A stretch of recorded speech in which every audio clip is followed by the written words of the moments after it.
UP का आप अगला मुख्यमंत्री किसको देखना चाहते हैं, अखिलेश या फिर योगी आदित्यनाथ?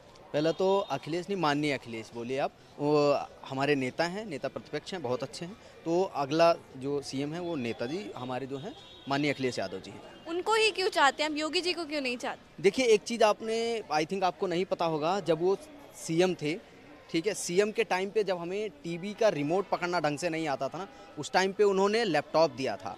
और उनके ही टाइम पे जो है लड़कियों को साइकिल मिला करता था, स्कॉलरशिप मिला करता था, लड़कियों को 20-20, 30-30 हज़ार रुपये। आज की डेट में ये लोग बोलते हैं बेटी बचाओ बेटी पढ़ाओ, लेकिन बेटी को कोई अलग से एक्स्ट्रा अमाउंट नहीं, जैसे होता था ना स्कॉलरशिप देना या कुछ अलग से, तो वो सारी चीज़ें नहीं हैं अभी।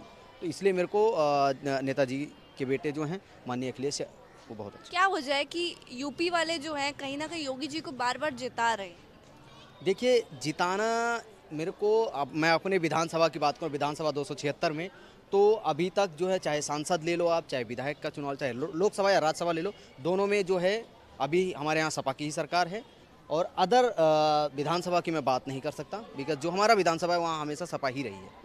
तो मान लीजिए अगर योगी जी को देश का प्रधानमंत्री बना दिया जाए तो क्या ये सही रहेगा और वो क्या काम कर पाएंगे कि नहीं, देश को चला पाएंगे या नहीं? देखिए मैं प्रधानमंत्री के दावेदार से अगर मैं बात करूं तो मेरे को लगता है अगर वो मेरे उत्तर प्रदेश के हैं, तो अगर प्रधानमंत्री बन जाएंगे तो जैसे गुजरात में डेवलपमेंट हो रहा है, गुजरात के प्रधानमंत्री हैं, तो ऐसे वो भी हमारा उत्तर प्रदेश भी बहुत अच्छा डेवलप कर जाएंगे। इस बेस पे बात करूं तो आई थिंक वो प्रधानमंत्री बन जाए तो हमारे लिए बहुत अच्छा है। यूपी के अंदर कुछ आपको बदलाव दिखे, अच्छे बदलाव जो आपने नोटिस करे हों कहीं? देखिए बदलाव के नाम पे अगर मेरे को थोड़ा सा सोचना पड़ेगा, और अगर बहुत ज़्यादा डीप सोचूंगा तो इन्होंने एक राम मंदिर बनाया है, जिसके नाम पे इन्होंने वोट लिया है। और बहुत अच्छा है, जब राम मंदिर की नींव डली थी तब भी इन्होंने उसका प्रचार किया था।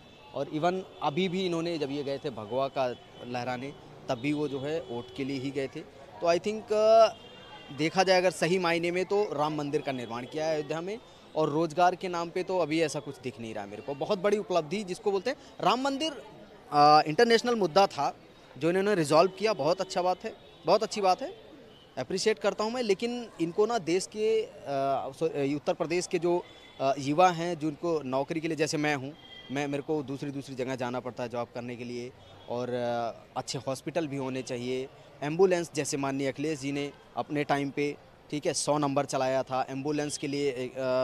एम्बुलेंस उनके टाइम पे स्टार्ट हुआ था। आखिर इन्होंने, योगी जी ने क्या किया, वही 100 नंबर को 101 नंबर कर दिया और एम्बुलेंस का नंबर चेंज कर दिया, बस यही। और कुछ काम मतलब कुछ किया नहीं है? मेरे को तो ऐसे कुछ दिख नहीं रहा है। लेकिन सोचने, बहुत ज़्यादा सोचूंगा तो बहुत अंदर चला जाऊंगा सोचने, तब हो सकता है, लेकिन अभी मेरे को याद नहीं आ रहा है तो ऐसे। अगर मान लीजिए कि वो देश के प्रधानमंत्री होते उस टाइम पे जब ऑपरेशन सिंदूर एक चला था, तो क्या उस वक्त वो क्या करते हैं? देखिए ऑपरेशन सिंदूर का जो आप इतने बड़ा मुद्दा बना रहे हैं, टॉपिक बना रहे हैं, मेरे हिसाब से हमने प्रधानमंत्री जब बनाया था, हमारे जो माननीय नरेंद्र मोदी जी हैं, उनको जब प्रधानमंत्री बनाया था, तो हमने गोधरा कांड जो उन्होंने करवाया था उसको लेके वो ज़्यादा पॉपुलर हुए थे, इस वजह से उन्होंने प्रधानमंत्री बनाया था। जो वरना नहीं बन पाते? नहीं बन, मैं इसका, लेकिन जो पॉपुलर हुए थे, जिसके बेस पे वोट पड़ा था ज़्यादा, वो इसी बेस पे पड़ा था।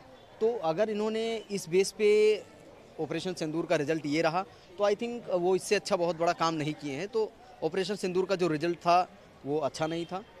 और आई थिंक ठीक है, दोनों साइड से हमारे देश के सैनिक को जो इन्होंने जो भी किया, वो इनके लिए जो अच्छा लगा उन्होंने किया। देश की जनता ने इन्हें चुन के बैठाया है, और कुछ वोट चोरी करके भी बैठे हैं, तो आई थिंक जो कर रहे हैं ये ठीक कर रहे हैं। तो मतलब कहीं ना कहीं बीजेपी जब भी जीतती है तो वोट चोरी करके ही जीतती है। देखो वोट चोरी, हमारे माननीय राहुल गांधी जी अगर इतना बड़ा मुद्दा, नेता प्रतिपक्ष हैं जो, वो अगर इतना बड़ा मुद्दा उठा रहे हैं, और देश के इतने इतने सांसद, अभी आपने देखा रामलीला मैदान पर रैली जो हुई थी, कितनी बड़ी रैली हुई थी, इतने इतने लोग इकट्ठा हो रहे हैं, तो कहीं ना कहीं कुछ ना कुछ सच्चाई है, तभी इतनी बात उठ रही है। जैसे जब धुआं तभी उठता है जब आग लगती है, तो 100% आग लगी है तभी धुआं उठ रहा है। यूपी के अंदर अभी चुनाव आने वाले हैं।